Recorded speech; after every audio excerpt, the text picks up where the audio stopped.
Bonjour à tous. Alors aujourd'hui je vais aborder le deuxième élément de la médecine chinoise après l'élément terre que j'ai fait la dernière fois. Donc aujourd'hui ce sera l'élément eau. Et donc l'élément eau ça concerne bien évidemment les reins pour l'organe yin et la vessie pour l'organe yang, le viscère yang comme on dit. Et donc si j'aborde celui-là donc en deuxième, c'est tout simplement parce que ces déséquilibres sont fortement impactés donc par les déséquilibres de l'élémentaire que j'ai vu précédemment, ainsi que les déséquilibres donc au niveau de l'élément eau peuvent également impacter ceux de l'élémentaire, également comme tous les autres éléments en médecine chinoise. Et cela me paraît également très important. Donc voilà. Et donc ici, comme la dernière fois, je vais me baser donc sur un document fourni par l'association Zongyi, que je mettrai donc en description de cette vidéo. Donc je tiens à préciser ici que pour ceux qui ne feraient que télécharger ce document et ne regarderaient donc pas toute la vidéo que je vous propose ici, je vous demande néanmoins si ce que je fais vous plaît et vous est utile de mettre un pouce sous la vidéo, c'est toujours pour le référencement. Donc voilà, en vous remerciant, car j'ai remarqué que la dernière vidéo avait été très peu regardée, donc voilà, c'est pour ça que je dis ça. Donc pour les autres qui restent jusqu'à la fin de la vidéo, je précise comme la dernière fois que je ne traiterai pas de la partie concernant l'acupuncture, également comme la dernière fois, et que je ne ferai donc que citer les aspects de la langue et du pouls que l'on rencontre donc en médecine chinoise dans les différents tableaux pathologiques donc, que je vais traiter ici. Un autre petit détail, c'est que bien évidemment ces vidéos sont très énumératives, c'est-à-dire que dans chaque tableau pathologique, j'énumère tous les troubles associés, si je puis dire. J'ai bien conscience que ça peut être un peu rébarbatif, mais je n'ai pas beaucoup le choix dans ce format de vidéo, si je puis dire. C'est un petit peu incontournable. Donc voilà. Et donc, avant de rentrer plus profondément dans le vif du sujet ici, je tiens à apporter une petite précision par rapport donc, à un concept que j'ai abordé dans la vidéo sur les 5 substances et les 3 trésors, qui était avant celle sur l'élémentaire, où j'ai parlé donc du Jing.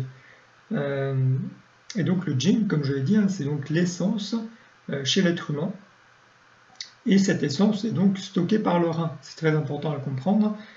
Ça va déterminer un petit peu tous les déséquilibres qu'on va rencontrer au niveau du rein. Et donc, comme je l'avais énoncé, il existe donc un Jing inné et un Jing acquis. Et le Jing inné, donc, c'est celui qu'on dit qui provient du ciel antérieur, car en fait, il est antérieur à la naissance, tout simplement. Et donc, c'est celui qui nous est transmis par nos parents, comme je l'avais énoncé. Alors que le Jing acquis, lui, on dit qu'il provient du ciel postérieur. Donc, comme je l'avais dit dans la vidéo sur l'élémentaire, ça va être au niveau de la rate, qu'on va dire que c'est la rate et l'estomac, ce sont la racine du ciel postérieur, tout simplement parce que c'est lui, ce sont eux qui vont créer ce chi nouvellement produit grâce aux éléments extérieurs, si je puis dire. Ça va être un premier élément qui va permettre la production de ce chi. Et donc, ce Jing-Aki, comme je l'ai dit, est créé tout au long de la vie, grâce au chi. Et donc, ça va être influencé donc, par nos habitudes de vie, notre hygiène de vie, notre alimentation, notre équilibre émotionnel, notre état de santé général. Voilà. Et donc, ce que je veux rajouter ici comme précision, c'est que, comme je l'ai dit, le Jing inné provient des parents. Mais ce qui est très important à comprendre, c'est que ça provient en réalité de l'état énergétique des parents lors de la conception de l'enfant, c'est-à-dire lorsque il y a les deux gamètes qui se rencontrent, c'est-à-dire lors de la relation sexuelle donc entre les deux parents, entre un homme et une femme, il va y avoir cette création, cette fécondation et puis la création du fœtus, et donc c'est à ce moment-là que l'énergie des parents est transmise donc au fœtus et va donc produire ce qu'on appelle le Jing inné, c'est-à-dire l'essence innée de l'enfant qui va donc en quelque sorte déterminer tout le reste de son existence. Donc voilà, ça c'est très important à comprendre. car donc la qualité et la quantité donc, de ce jing, c'est-à-dire de cette énergie transmise par les parents, va donc influencer donc, toute la vie de l'enfant, comme je l'ai dit. Et donc, ce qu'il faut bien comprendre, c'est que ce jing inné, ça concerne l'état énergétique global des deux parents, c'est-à-dire leur équilibre, si je puis dire, entre leur yin et leur yang, entre leur qi, etc., au niveau des 5 organes principaux de la médecine chinoise, ce qui vont être donc la rate, le rein, le cœur, le poumon et le foie. Hein. Donc voilà, c'est l'équilibre énergétique global qui va donc être transmis à l'enfant. Hein. Donc on pourra très bien retrouver des faiblesses, si je puis dire, chez un des deux parents, que l'on retrouvera chez l'enfant, hein, tout simplement parce que cette faiblesse n'a pas été, si je puis dire, équilibrée, réglée, avant qu'il y ait la conception de l'enfant, hein, tout simplement. Et donc, en résumé, on peut dire donc, que si les parents ont une bonne santé énergétique, ils engendreront un enfant avec une forte énergie et une santé solide, alors que des parents avec un mauvais état énergétique engendreront un enfant avec peu d'énergie et avec une faible santé. Hein. Donc voilà, ça c'est très important à comprendre. En préambule donc de ce sujet sur l'élément eau, donc je vais commencer tout de suite. Donc on commence par le rein, qui est donc l'organe yin de l'élément eau. Et donc je vais me baser principalement sur le document, hein, donc je vais un petit peu lire, hein, bien évidemment. On nous dit ici, la fonction principale du rein est de stocker l'essence et de contrôler la naissance, la croissance et la reproduction, comme je l'ai dit. Comme il ne peut jamais y avoir un excès d'essence du rein, mais plutôt une insuffisance, on dit en médecine chinoise que le rein ne présente pas de tableau de type plénitude, mais uniquement des tableaux de type vide. Il existe néanmoins une exception dans la mesure où une chaleur-humidité aiguë peut toucher la vessie et le rein. Par contre, toutes les pathologies chroniques sont soit de type vide, soit une combinaison de vide et de plénitude. Donc au cœur de toute pathologie du rein se trouve le dualisme du rein yin et du rein yang. Bien que l'on puisse constater ce dualisme à la fois en physiologie et en pathologie, c'est surtout en cas de maladie qu'il devient flagrant. Le yin du rein représente l'essence et les liquides du rein. Le yang du rein est la force motrice nécessaire à tous les processus physiologiques. Il est la source de toute transformation et de tout mouvement. Le yin du rein est le fondement matériel du yang du rein, et le yang du rein est la manifestation extérieure du yin du rein. Chaque tableau physiologique du rein se manifeste nécessairement sous la forme d'un vide de yin du rein. Toutefois, comme nous en avons déjà fait état dans le chapitre sur les fonctions du rein, donc ça, bon, il parle d'un autre truc, hein, peu importe, le yin du rein et le yang du rein ont une racine commune. Ils ne sont en fait que deux manifestations différentes d'une même entité. Il s'ensuit que dans les états pathologiques, un vide de yin du rein implique forcément à un degré moindre un vide de yang du rein. Et inversement. Toutefois, il faut insister sur le fait que le vide est au départ soit un vide de yin, soit un vide de yang. On ne peut jamais avoir 50% de vide de yin et 50% de vide de yang. Donc voilà, ça c'est important à comprendre parce qu'il y aura toujours une dominante donc, dans la déficience au niveau du rein, s'il y a une déficience. Donc c'est un tableau que les praticiens rencontrent très fréquemment. Ainsi en est-il des patients qui présentent une rougeur des pommettes, des urines foncées, des sueurs nocturnes et des acouphènes, caractéristiques donc du vide de yin du rein, mais également des chevilles enflées, caractéristiques donc du vide de yang du rein, ou encore des patients dont les mictions sont pâles et fréquentes, qui sont frileux, qui souffrent de douleurs lombaires, donc caractéristiques du vide de yang du rein, mais qui présentent aussi une transpiration nocturne, caractéristique du vide de yin du rein. Le rein est appelé donc racine du ciel antérieur parce qu'il stocke l'essence. Le rein est pratiquement toujours impliqué dans les pathologies chroniques. On dit en médecine chinoise, une maladie chronique affecte inévitablement le rein. Le rein est également la racine de tous les viscères, car le yin du rein est le fondement du yin du foie et du cœur, alors que le yang du rein est le fondement du yang de la rate et du poumon. C'est pourquoi la plupart des pathologies chroniques se traduisent par un déséquilibre du rein, que ce soit un vide de yin du rein ou un vide de yang du rein. J'en arrive donc à l'étiologie générale des pathologies du rein. On a tout d'abord, bien évidemment, donc, comme je l'ai dit, la faiblesse héréditaire. Le chi du ciel antérieur, nous dit-on, de chaque individu est déterminé donc dès la conception, à la suite de l'union des essences du rein des deux parents. Donc entre parenthèses, le sperme et les ovules ne sont que des manifestations extérieures de l'essence du rein. Il s'ensuit que la constitution dont on hérite dépend de la force et de la qualité de l'essence des parents en général, et au moment de la conception en particulier. Si l'essence des parents est faible, le rein de l'enfant sera faible lui aussi, ce qui pourra se traduire par un développement osseux insuffisant, un retard mental, un thorax en carène, une faiblesse lombaire, de l'incontinence, de l'énurésie, un déchaussement des dents et des cheveux clairsemés. Un des facteurs les plus importants est l'âge des parents. Comme l'essence du rein baisse avec l'âge, si les parents conçoivent un enfant alors qu'ils sont trop âgés, la constitution de l'enfant peut s'en ressentir.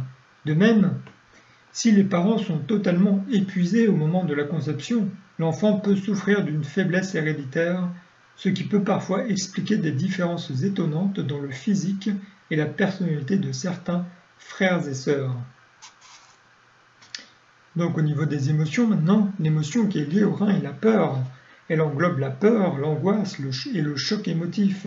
On dit en médecine chinoise que la peur fait descendre le qi. Chez les enfants, cela se traduit par de l'énurésie, c'est-à-dire donc par des mictions nocturnes.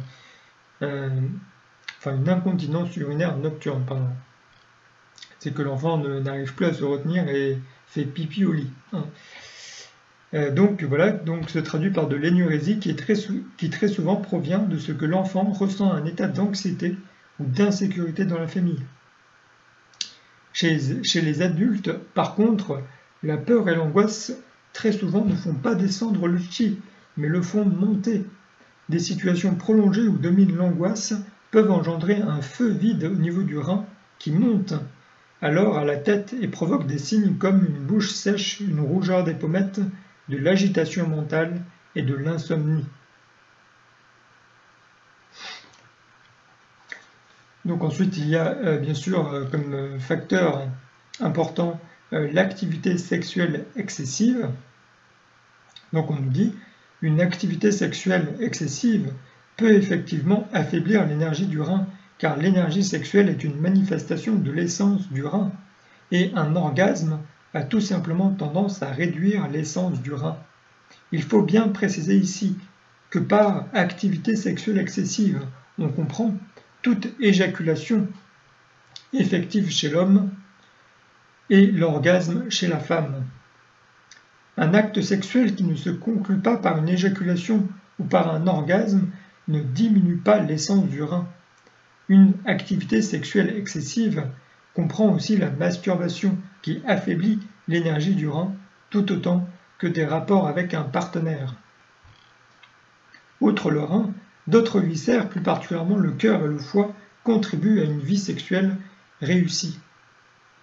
Le cœur, nous dit-on, est en relation directe avec le rein, dans la mesure où ces deux organes doivent s'aider et se nourrir mutuellement. Tout comme un vide de rein, dû à une activité sexuelle excessive, peut affaiblir le cœur et entraîner des palpitations. Inversement, un vide du cœur dû à la tristesse et l'anxiété peut affaiblir le rein et entraîner de l'impuissance ou une incapacité à atteindre l'orgasme. Le foie est responsable de la libre circulation du qi et du sang, surtout dans le réchauffeur inférieur. Une stagnation du qi du foie et ou du sang du foie peuvent donc exercer une influence sur la vie sexuelle et conduire à une incapacité à atteindre l'orgasme, de la frigidité ou de l'impuissance chez les hommes. Donc voilà, donc un autre facteur, ça va être toutes les maladies chroniques. Comme nous l'avons déjà mentionné, la plupart des maladies chroniques peuvent affecter le rein. Dans les stades avancés des maladies chroniques, on peut presque toujours observer un tableau de vide de yin ou de vide de yang du rein. Il va y avoir ensuite la vieillesse. L'essence du rein diminue avec l'âge et la médecine chinoise considère que le processus de vieillissement est le résultat de la diminution de l'essence du rein tout au long de la vie. La plupart des symptômes qui sont associés à la vieillesse sont dus à un vide de l'essence du rein. L'ouïe baisse parce que l'essence du rein ne parvient plus aux oreilles. Les os deviennent fragiles et cassants parce que l'essence du rein n'arrive plus à nourrir les os et la moelle osseuse. L'activité sexuelle décroît parce que l'essence du rein diminue et que le feu de la porte de la vie ne peut plus nourrir les organes sexuels. Et le dernier point ici, dans l'étiologie générale, il va s'agir donc du surmenage, bien évidemment. Donc on nous dit le surmenage comprend à la fois le surmenage physique et le surmenage intellectuel. Un surmenage physique prolongé affaiblit le yang du rein. Un surmenage intellectuel qui s'accompagne de stress peut affaiblir le yin du rein. Il est en fait la cause la plus fréquente du vide de yin du rein dans nos sociétés occidentales industrialisées.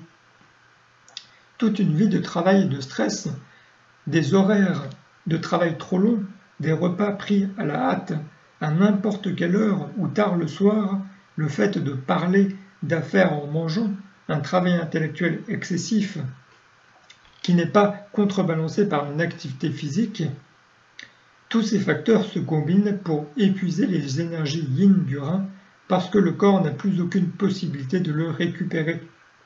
Il s'ensuit qu'au lieu d'utiliser les énergies yang, qui peuvent facilement se reconstituer grâce au chi du ciel postérieur, le corps doit utiliser les essences yin qui sont stockées par le rein. Il peut donc en résulter un vide de yin du rein. Si de surcroît, le surmenage s'accompagne d'un stress important, de soucis et d'anxiété, il peut entraîner une chaleur vide. Voilà. Donc on va commencer donc les tableaux pathologiques du rein. En premier, on a bien sûr le vide de yin du rein. Et donc ici, dans les manifestations cliniques, on va retrouver des étourdissements, des acouphènes, des vertiges, une mauvaise mémoire, une surdité, une transpiration nocturne, une bouche sèche la nuit, une chaleur des 5 cœurs, une soif, des douleurs lombaires, des douleurs dans les os, des pollutions nocturnes, une constipation, des urines peu abondantes et foncées.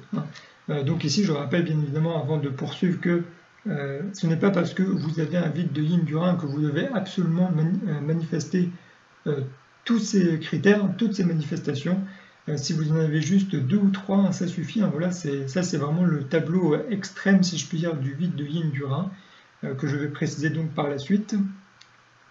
Il y a une chose que je vais pas préciser, que je vais préciser tout de suite parce que c'est pas dit dans le document, c'est ce qu'on appelle donc la chaleur des 5 cœurs. Donc la chaleur des 5 cœurs, j'ai fait la recherche. Il s'agit en réalité donc d'une chaleur localisée au niveau donc de la paume des 2 mains, de la plante des 2 pieds et du centre du cœur, en quelque sorte. Donc voilà, c'est une chaleur localisée à ces endroits-là. Et donc c'est une manifestation ici donc, du vide de yin du rein. Voilà. Ici donc la langue est rouge, fissurée et sans enduit. Le pouls est superficiel et vide, et il est rapide. Donc au niveau de cette pathologie, ce tableau se caractérise par un vide de yin, mais également aussi de l'essence du rein, puisque l'essence fait partie du yin du rein. Le yin du rein est insuffisant et n'arrive plus à produire assez de moelle pour remplir le cerveau, d'où les étourdissements, les acouphènes, les vertiges, la perte de mémoire.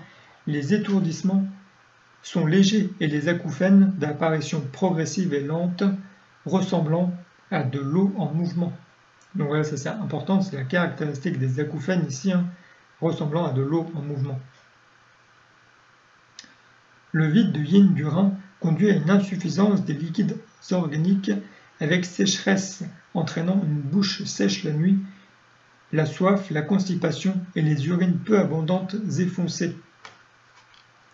Oui, ça c'est donc la caractéristique du vide de yin du rein, mais il se peut très bien que ce soit donc combiné avec d'autres déséquilibres dans le corps, donc au niveau de la rate particulièrement par exemple, ou au niveau d'autres organes, et vous n'aurez donc pas forcément la constipation, mais vous pouvez très bien avoir donc des selles molles, mais quand même présenter un tableau de vide de yin du rein. C'est important à comprendre, il peut y avoir plusieurs tableaux qui sont intriqués les uns dans les autres. Donc voilà. On nous dit le vide de yin du rein conduit à l'apparition d'une chaleur vide au niveau du rein. Donc d'où la chaleur des 5 cœurs, la transpiration nocturne, la langue rouge et le pouls rapide. La transpiration nocturne, en particulier, provient du fait que le yin est insuffisant et ne peut plus, la nuit, retenir le chi protecteur à l'intérieur du corps. Car on nous dit le chi protecteur regagne le yin la nuit, si bien que les précieuses essences nutritives yin s'échappent avec la sueur. De plus, la chaleur vide entraîne la nuit l'évaporation des liquides yin sous la forme de sueur. C'est pourquoi les sueurs nocturnes sont fort différentes de la transpiration diurne, car dans les premières, ce sont les essences nutritives yin qui s'échappent, alors que dans la seconde, les liquides yang s'épuisent. On dit aussi que la transpiration nocturne est une évaporation des os, alors que la transpiration diurne est une évaporation des muscles. Donc voilà, c'est pas du tout la même chose. On qualifie les sueurs nocturnes de transpiration voleuse, probablement pour traduire le fait qu'elles dépouillent le corps de ses précieuses essences yin. Un vide de yin du rein peut entraîner un vide d'essence qui se traduit par des pollutions nocturnes. Oui, donc ici les pollutions nocturnes, donc je rappelle pour tout le monde ce que c'est, je l'avais déjà dit dans une précédente vidéo, mais les pollutions nocturnes, ce sont donc tout ce qui vont être les pertes sexuelles donc pendant la nuit, c'est-à-dire chez l'homme, ça va être donc les éjaculations spontanées et involontaires, donc voilà, pendant la nuit, et chez la femme, il va s'agir donc de pertes vaginales involontaires également pendant la nuit, voilà. Et donc on nous dit les douleurs lombaires et les douleurs dans les os proviennent de ce que l'essence du rein ne nourrit plus les os. Donc voilà. Donc, ensuite, au niveau de l'étiologie de ce vide de yin du rein, on a premièrement une maladie longue et chronique provenant généralement du foie, du cœur ou du poumon. Deuxièmement, un surmenage qui dure depuis des années. Troisièmement, une activité sexuelle excessive, surtout pendant l'adolescence, qui a épuisé l'essence du rein. Quatrièmement, l'épuisement des liquides organiques que peut entraîner la chaleur à la suite d'une maladie fébrile. Et cinquièmement, une perte de sang prolongée, donc entre parenthèses comme dans les ménorrhagies, qui peut entraîner un vide de sang du foie, qui peut à son tour engendrer un vide de yin du rein. On dit en médecine chinoise que le foie et le rein ont une racine commune. Donc sixièmement, une prise massive de plantes médicinales chinoises destinées à tonifier le yang du rein. Car on nous dit ici qu'une médication erronée donc, qui vise à tonifier le yang du rein alors qu'il faudrait tonifier le yin du rein est un phénomène courant en Chine où généralement on donne des médicaments à absorber aux clients pour tonifier le yang du rein lorsqu'ils prennent de l'âge, donc lorsqu'ils vieillissent un petit peu. Mais dans ce cas de figure où c'est plus un vide de yin du rein qui est présent, ici le fait de donner cette prise exagérée de plantes pour tonifier le yang du rein va au contraire donc affaiblir le yin du rein. Donc, voilà. Et donc comme principe de traitement on a nourrir le yin du rein bien évidemment. Donc voilà. Donc ensuite, le deuxième tableau, ça va être le vide de yang du rein, cette fois-ci. Et donc, dans les manifestations cliniques, cette fois-ci, on a douleur lombaire, les genoux froids, la sensation de froid dans le dos, la crainte du froid, la faiblesse des jambes, le teint blanc et brillant, la faiblesse des genoux, l'impuissance, l'éjaculation précoce, la fatigue générale, les urines claires et abondantes, et plus rarement les urines claires et insuffisantes. On a de l'apathie, de l'œdème dans les jambes, une stérilité chez les femmes, un manque d'appétit et des selles molles.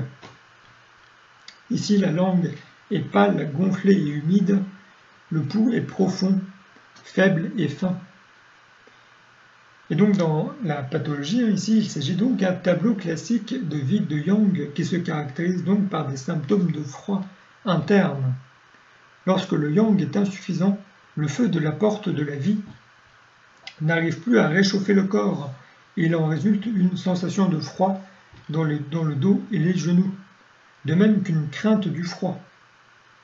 Lorsque le Yang du rein est insuffisant, le rein n'a plus suffisamment de Qi pour donner de la force aux os et aux lombes et il en résulte des douleurs lombaires et une faiblesse des jambes et des genoux.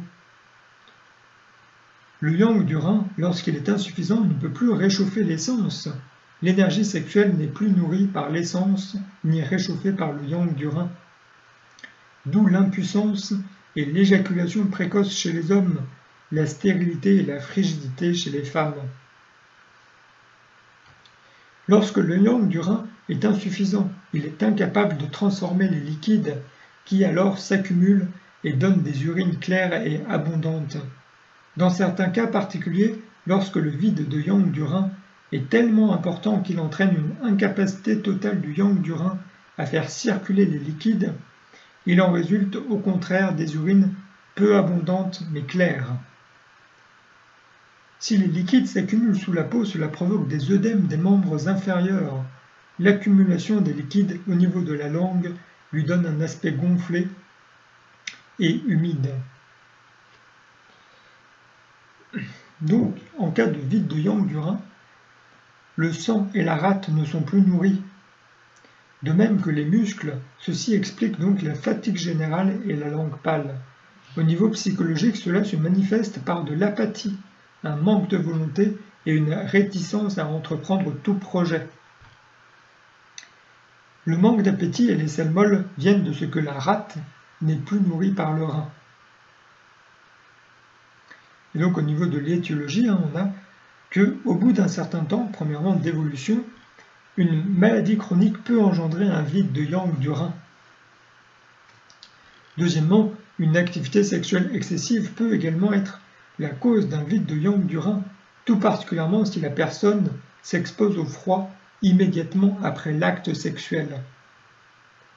Troisièmement, une accumulation d'humidité provenant d'un vide de rate peut éventuellement affecter le rein au bout d'un certain temps, bloquer la libre circulation des liquides et entraîner un vide de Yang du rein. Et donc quatrièmement, c'est bien sûr la vieillesse, prise dans le sens qui a été mentionné juste avant. Et donc dans le traitement ici, donc du vide de Yang du rein, ça va être tonifier et réchauffer le rein et tonifier le feu de la porte de la vie. Donc voilà. Ensuite, le prochain tableau, ça va être un tableau qu'on va appeler le Qi du rein n'est pas ferme. Dans les manifestations cliniques, on retrouve la faiblesse et les douleurs du dos, les mictions fréquentes avec des urines claires qui s'écoulent en un filet faible, les urines abondantes, les gouttes post-mictionnelles, l'incontinence urinaire, l'énurésie. Donc voilà, je rappelle ici que l'énurésie, c'est une incontinence urinaire nocturne. Donc on a également les mictions nocturnes, les pollutions nocturnes sans rêve, donc l'éjaculation précoce, la spermatorrhée, le prolapsus de l'utérus et des pertes vaginales chroniques chez les femmes. Ici, la langue est pâle, le pouls est profond et faible, surtout aux positions pieds. Donc voilà, je ne sais toujours pas qu'est-ce que c'est que ces positions, mais ça n'a pas beaucoup d'importance ici. Donc on nous dit, on considère généralement ce tableau comme un tableau de type froid, même s'il ne s'accompagne pas de symptômes évidents de froid. C'est fondamentalement un tableau de vide de yang du rein qu'il faut traiter comme tel. Il se caractérise par une faiblesse de l'un des deux orifices yin inférieurs et par une faiblesse de la porte du sperme, qui se traduit par des fuites. Globalement, ce symptôme se divise en deux catégories, manifestations urinaires ou manifestations sexuelles. Ce tableau est quelquefois traduit par le chi originel inférieur n'est pas ferme. Donc citation, le chi originel inférieur n'est pas ferme. Ce qui souligne le fait qu'il est également dû à une faiblesse du chi originel et du feu de la porte de la vie. Le chi originel est faible dans le réchauffeur inférieur. Le chi ne peut pas retenir les liquides et le sperme, et il en résulte donc des fuites, caractéristiques de la plupart des manifestations cliniques de ce tableau. Lorsque le chi du rein et le chi originel sont faibles, le rein ne peut plus fournir suffisamment de chi à la vessie pour qu'elle puisse assurer sa fonction de transformation du chi. Ainsi, elle ne peut donc retenir les urines, ce qui entraîne des mictions fréquentes, de l'incontinence, de l'énurésie, un écoulement mictionnel faible et des gouttes post-mictionnelles. Lorsque le chi du rein est insuffisant, il ne peut plus retenir le sperme ou les sécrétions vaginales chez la femme, ce qui entraîne donc des spermatorrhées chez l'homme, des éjaculations précoces, des pollutions nocturnes sans rêve ou des pertes vaginales chroniques donc chez la femme. Les pollutions nocturnes ne sont pas accompagnées de rêves car elles proviennent exclusivement d'un état de vide total, de sorte que le sperme s'écoule parce que le chi du rein est incapable de le retenir. Lorsque les pollutions nocturnes sont accompagnées de rêves sexuels, cela indique la présence d'un feu vide dans le rein qui a donné naissance au désir sexuel. Les mictions nocturnes sont liées au fait que le yang chi n'est pas ferme et que la nuit, le yang ne peut plus contrôler le yin. Ce dernier prédomine alors et l'individu ressent le besoin d'uriner au cours de la nuit. Lorsque le yang du rein est insuffisant, il n'arrive plus à nourrir la rate qui, à son tour, n'arrive plus à faire monter le chi. D'où le prolapsus de l'utérus. Les pertes vaginales chroniques peuvent également être comprises comme une manifestation de l'effondrement du chi, à la suite d'un vide chronique de rein et de rate. Donc voilà, donc ici au niveau de l'étiologie de ce tableau, on a une activité sexuelle excessive qui est donc la cause la plus importante et la plus fréquente de ce tableau. Et chez les femmes, ce sont des grossesses nombreuses et rapprochées qui peuvent également engendrer ce tableau. Et comme principe de traitement, on a bien sûr tonifié et stabilisé le chi du rein. Donc le prochain tableau ici, le rein ne reçoit pas le chi. Donc dans les manifestations cliniques, on retrouve l'essoufflement à l'effort, la respiration rapide et faible, la difficulté à inspirer, la toux, l'asthme, la transpiration, les membres froids après la transpiration, le gonflement du visage, la maigreur, l'apathie mentale, les urines claires pendant les crises d'asthme et des douleurs lombaires. Ici, la langue est pâle, le pouls est fin, serré et profond.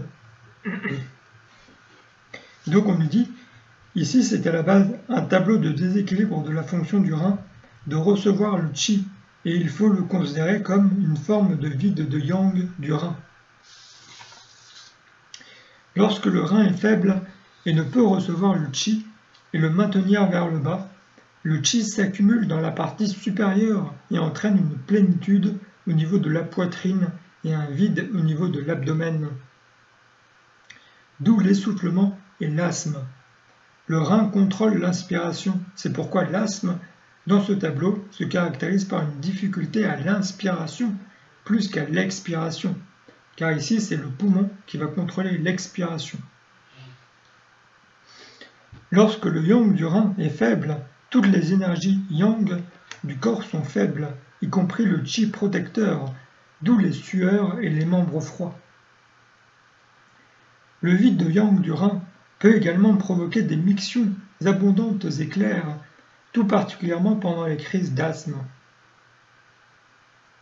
Ce tableau n'est susceptible d'apparaître qu'à la suite d'une pathologie chronique et ancienne. C'est ce qui explique la fatigue générale, la maigreur et la fatigue mentale. Il se caractérise également par une rupture de communication entre le poumon et le rein. Comme nous l'avons déjà expliqué, il faut que le poumon et le rein communiquent et s'aident mutuellement, surtout pour ce qui est de la fonction de respiration, car le poumon contrôle l'expiration et le rein contrôle l'inspiration. Et également la fonction de circulation des liquides. Lorsque le yang du rein est insuffisant, les liquides ne peuvent plus être transformés et il en résulte des œdèmes qui dans ce cas précis sont localisés au niveau du visage en raison de l'implication du poumon. Et donc ici, au niveau de l'étiologie, on a premièrement une faiblesse héréditaire du poumon et du rein. Deuxièmement, une maladie chronique de longue date qui a inévitablement fini par atteindre le rein, surtout si le poumon est impliqué. Troisièmement, donc un excès d'exercice physique, surtout au cours de la puberté, ainsi que le fait de soulever des charges lourdes et de rester longtemps debout. Donc voilà, donc au niveau du traitement, le principe de traitement, c'est tonifier et réchauffer le rein, stimuler la fonction de réception du qi, stimuler la fonction de descente du poumon.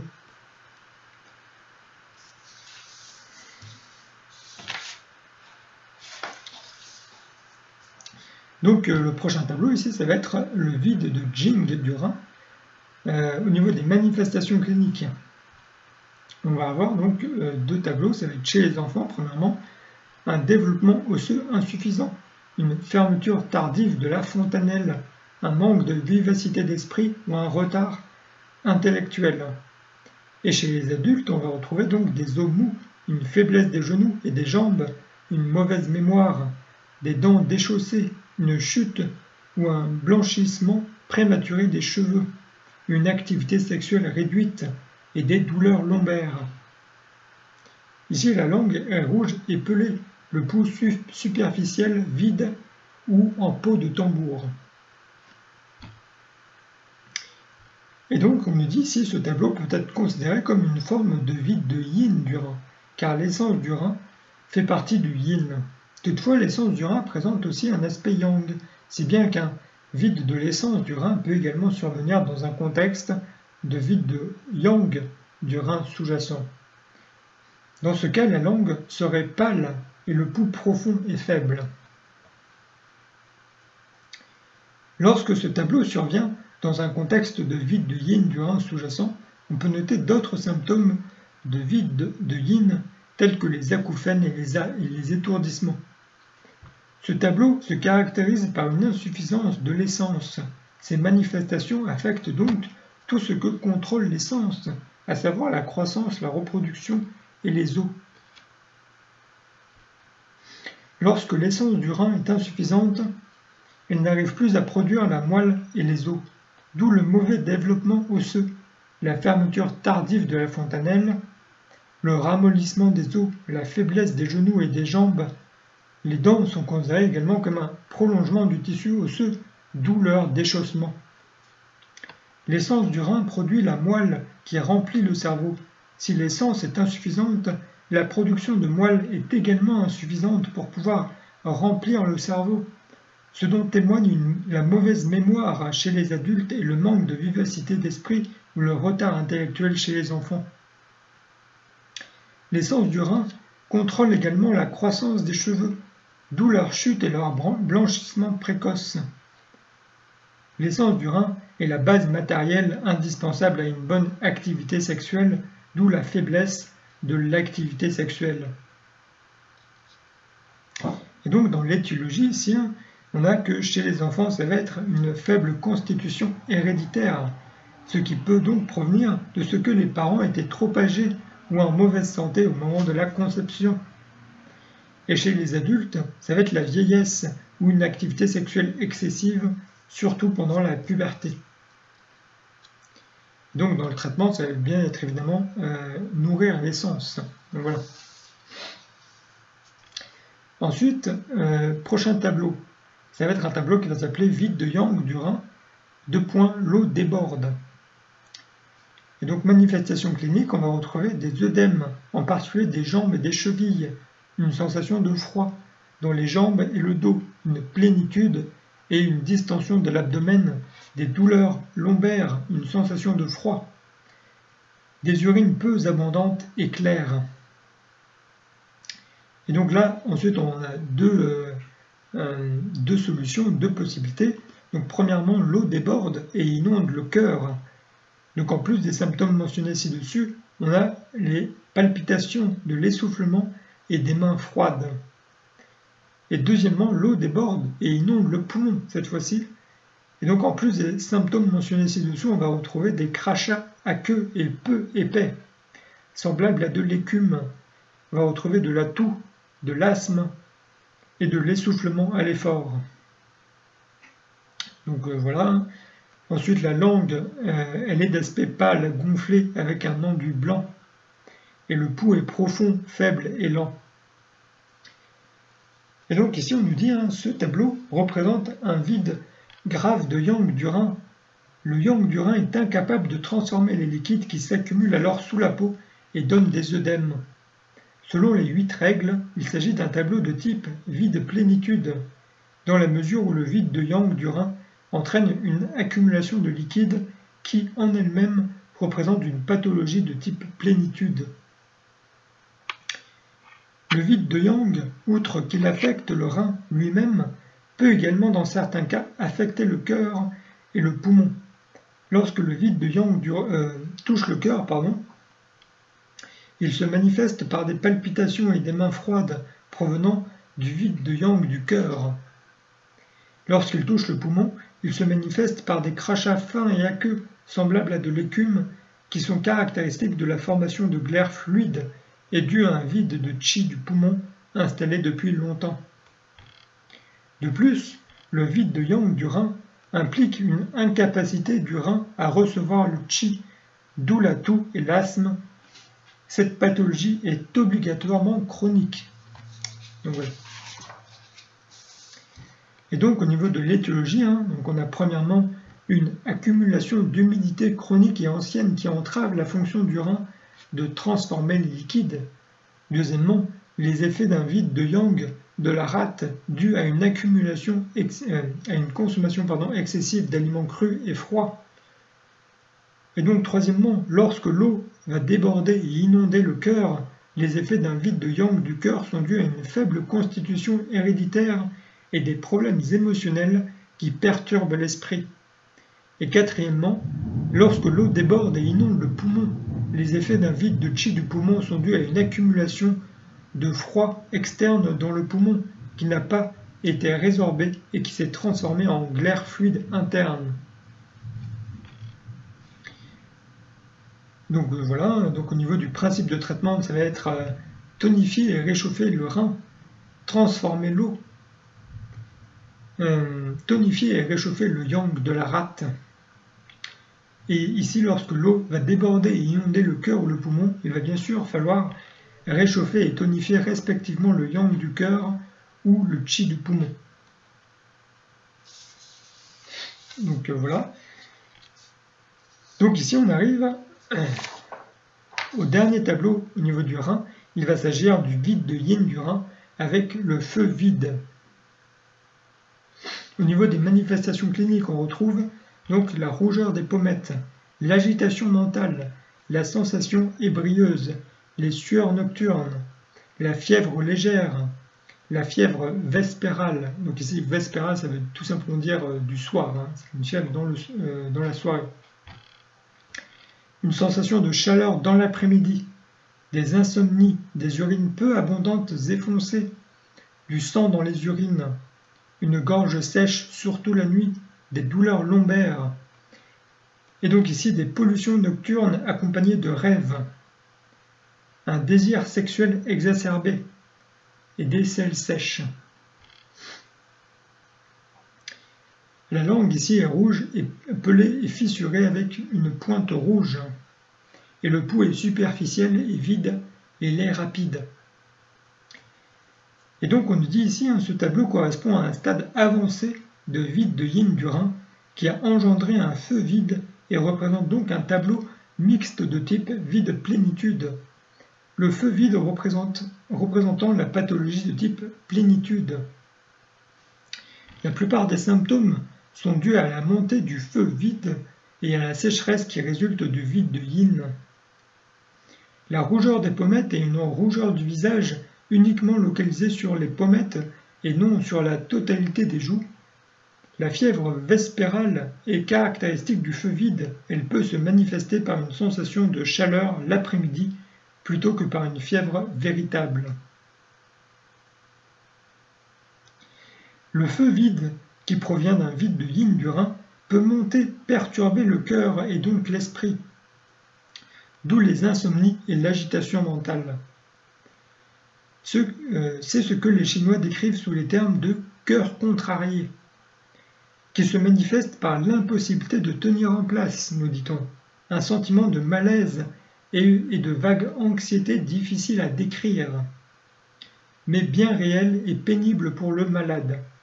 L'insomnie ici se caractérise par un endormissement facile, suivi de nombreux réveils au cours de la nuit, ou d'un réveil très matinal. Donc voilà, il faut bien comprendre ici que l'insomnie, ce n'est pas la difficulté d'endormissement, mais c'est, ils disent bien, un endormissement facile suivi de nombreux réveils au cours de la nuit. Voilà. Après, vous pouvez très bien avoir une insomnie avec un endormissement difficile aussi. Le vide de yin entraîne l'épuisement des liquides organiques et donc de la sécheresse. La chaleur vide ne fait qu'accentuer l'épuisement des liquides organiques, d'où la gorge sèche la nuit, les urines concentrées et les selles sèches. Dans les cas graves, la chaleur vide peut faire sortir le sang des vaisseaux et se traduire par du sang dans les urines. Le vide de yin conduit à un vide de l'essence, d'où les pollutions nocturnes. Ces dernières s'accompagnent de rêves à caractère sexuel, car le feu vide agite l'esprit et crée un désir sexuel exacerbé. La langue est rouge en raison de la chaleur vide et pelée en raison du vide de yin. Les fissures traduisent également le vide de yin. Le pouls superficiel vide et rapide reflète le vide de yin et la chaleur vide. Donc voilà. Donc ici, au niveau de l'étiologie, on nous dit qu'elle est identique à celle du vide de yin du rein, avec en plus des problèmes émotionnels tels que l'anxiété et des soucis chroniques. Et donc au niveau du traitement, le principe de traitement, ça va être nourrir le yin du rein, éliminer le feu vide et calmer l'esprit. Donc voilà. J'en arrive donc maintenant à la vessie, qui est le viscère-yang au niveau de l'élément eau, puisque j'ai fini donc le rein. Mais ici pour la vessie, ça va être plus rapide. Donc on nous dit tout d'abord pour les fonctions de la vessie, la principale fonction de la vessie est liée à la transformation du qi, c'est-à-dire qu'elle transforme et excrète les liquides sous l'action du qi. Physiologiquement, la vessie est en relation directe avec l'intestin grêle, de qui elle reçoit les parties pures des liquides après que celui-ci les ait séparés en une partie pure et impure. Donc voilà, ici je précise pour ceux qui téléchargeraient le document qu'il y a une erreur dans le document. Il dit ici qu'il reçoit les parties impures alors qu'en réalité il reçoit les parties pures. Ça je le sais parce que du coup il y a une contradiction avec un autre de ces documents qui est justement sur les 5 substances et les 3 trésors, où il dit bien que ici la vessie reçoit les parties pures, comme je l'ai dit donc dans ma vidéo qui concerne ce sujet. Donc voilà. Ensuite, pour donc assurer cette fonction, la vessie reçoit le qi du rein. C'est pourquoi dans les cas pathologiques, un vide de la vessie provient souvent d'un vide de yang du rein. Toutefois, comme le rein ne présente pas de pathologie de type plénitude, tous les tableaux de type plénitude que l'on peut trouver au niveau du système urinaire sont rattachés au tableau pathologique de la vessie. De ce point de vue, les tableaux pathologiques de la vessie sont extrêmement importants, car ils permettent ainsi de combler les lacunes dans les tableaux pathologiques urinaires. De tous les tableaux pathologiques de la vessie, l'accumulation d'humidité est celui que l'on rencontre le plus fréquemment. Donc, au niveau de l'étiologie générale, ici pour la vessie, on retrouve premièrement le facteur climatique, le climat. On nous dit que les conditions climatiques jouent un rôle important dans les pathologies de la vessie. L'exposition au froid et à l'humidité, le fait de rester assis sur une surface humide ou de vivre dans des lieux humides peuvent entraîner une accumulation d'humidité dans la vessie qui peut se manifester sous la forme d'un froid-humidité ou d'une chaleur-humidité, donc entre parenthèses, même si elle provient d'un froid externe. Donc voilà, important à comprendre. Donc une exposition prolongée à la chaleur-humidité dans les pays tropicaux peut également entraîner une accumulation de chaleur-humidité dans la vessie. Ensuite, deuxième facteur, ça va être les émotions, bien sûr. Donc d'un point de vue émotionnel, la vessie, comme le rein, peut être touchée par la peur. Ainsi, chez les enfants, la peur, l'anxiété, l'insécurité et l'insécurité entraînent un effondrement du chi de la vessie, avec pour conséquence de l'énurésie nocturne. Chez les adultes, les déséquilibres de la vessie se manifestent souvent conjointement avec des sentiments de suspicion et de jalousie installés depuis longtemps. Et donc, dans le dernier critère ici, on va voir l'activité sexuelle excessive. Une activité sexuelle excessive épuise le yang du rein, et donc indirectement la vessie, qui puise son énergie dans le yang du rein.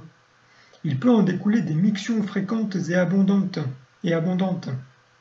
des mictions nocturnes ou de l'incontinence.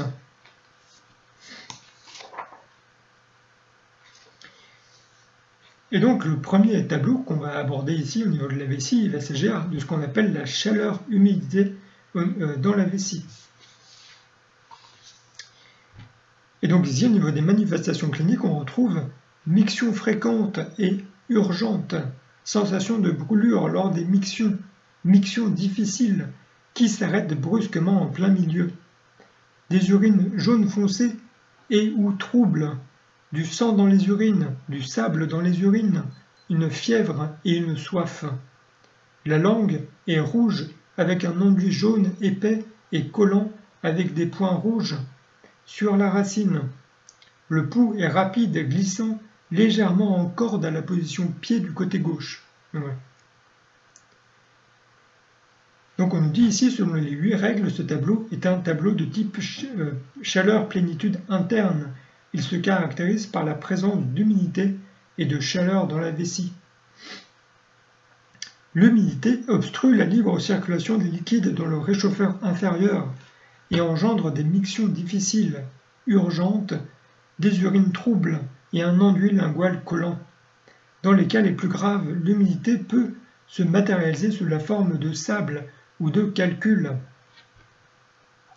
La chaleur dans la vessie provoque une sensation de brûlure lors des mictions, des urines foncées, une langue rouge, un enduit lingual jaune avec des points rouges et un pouls rapide.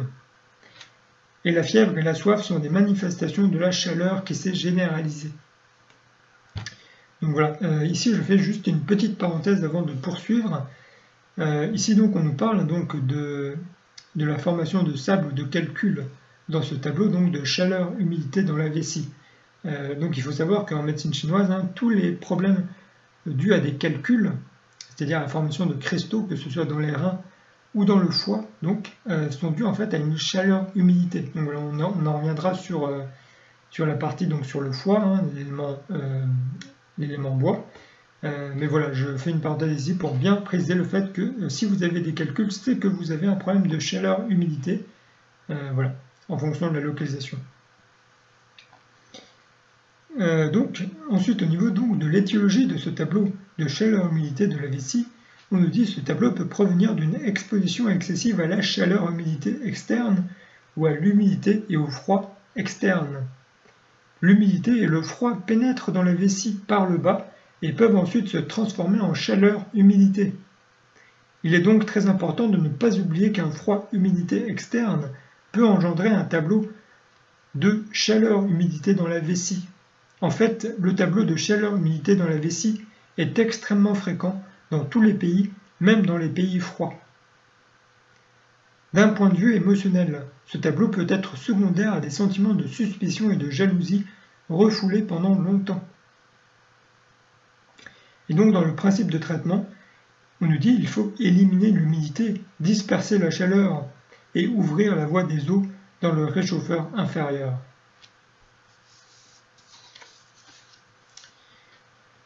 Donc le prochain tableau, ça va être donc le froid-humidité dans la vessie. Ici, on va retrouver comme manifestation clinique les mictions fréquentes, urgentes et difficiles qui s'arrêtent brusquement en plein milieu, une sensation de lourdeur dans l'hypogastre et l'urètre, des urines pâles et troubles. La langue présente un enduit blanc et collant à la base de la langue. Le pouls est glissant, lent et légèrement en corde à la position pied. Donc au niveau de ce tableau, il se caractérise donc par la présence d'humidité et de froid dans le réchauffeur inférieur. L'humidité est lourde, elle bloque la voie des eaux dans le réchauffeur inférieur et perturbe la fonction de transformation du chi de la vessie. Il en résulte des mictions difficiles et urgentes, et cette sensation de lourdeur qui est caractéristique de l'humidité. C'est ce qu'on avait dit, sensation de lourdeur dans l'hypogastre et l'urètre. Donc l'enduit collant et le pouls glissant traduisent la présence d'humidité. Donc au niveau de l'étiologie, on nous dit ce tableau provient d'une exposition prolongée au froid et à l'humidité externe. Et donc dans le principe de traitement, c'est éliminer l'humidité, chasser le froid, lever l'obstruction de la voie des eaux dans le réchauffeur inférieur.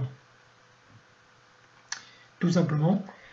Et donc ici, comme dernier tableau dans la vessie, et dernier tableau de cette vidéo, on va retrouver le vide et le froid de la vessie. Les manifestations cliniques, ça va être miction fréquente, abondante, les urines pâles, l'incontinence urinaire, l'énurésie et les douleurs lombaires. La langue, elle est pâle et humide, et le pouls est faible et profond. Et donc au niveau de ce tableau, on nous dit que ce tableau est fondamentalement identique à celui du vide de yang du rein, ou de chi du rein qui n'est pas ferme. La vessie reçoit son chi du yang du rein. Si ce dernier est donc insuffisant, la vessie n'arrive plus à contrôler les liquides qui s'écoulent, entraînant des mictions fréquentes, abondantes et pâles, ainsi que de l'incontinence urinaire, ou de l'énurésie. Ce tableau peut provenir d'une activité sexuelle, dans l'étiologie, ce tableau peut provenir d'une activité sexuelle excessive qui a affaibli donc le yang du rein. Il peut également être lié à une exposition prolongée au froid ou au fait de vivre dans des lieux froids et humides. Les femmes, nous dit-on, sont plus particulièrement vulnérables et susceptibles d'être envahies par le froid dans le réchauffeur inférieur, surtout au moment des menstruations. Et donc ici, au niveau du principe de traitement, on va nous dire tonifier et réchauffer la vessie et le yang du rein. Donc voilà, c'est ce qui clôture cette vidéo sur l'élément eau qui concerne donc le rein et la vessie. J'espère que cette vidéo vous aura plu, vous aura intéressé, vous aura aidé. Bien sûr, comme d'habitude, n'hésitez pas donc à commenter cette vidéo, à aimer cette vidéo si elle vous a été utile, si vous l'avez trouvée intéressante. N'hésitez pas également à la partager avec d'autres personnes qui pourraient être intéressées ou qui présenteraient certains des symptômes que j'ai énoncés donc dans cette vidéo. Je rappelle donc ici, comme à chaque fin de mes vidéos, que je suis thérapeute en biorésonance multidimensionnelle et que si vous souhaitez un accompagnement personnalisé dans votre régénération, votre retour vers la santé, je peux vous accompagner dans ce chemin. Donc voilà, je vous mets la playlist juste ici comme d'habitude. Sur ce, je vous remercie de m'avoir écouté jusqu'à la fin et je vous souhaite une très bonne journée.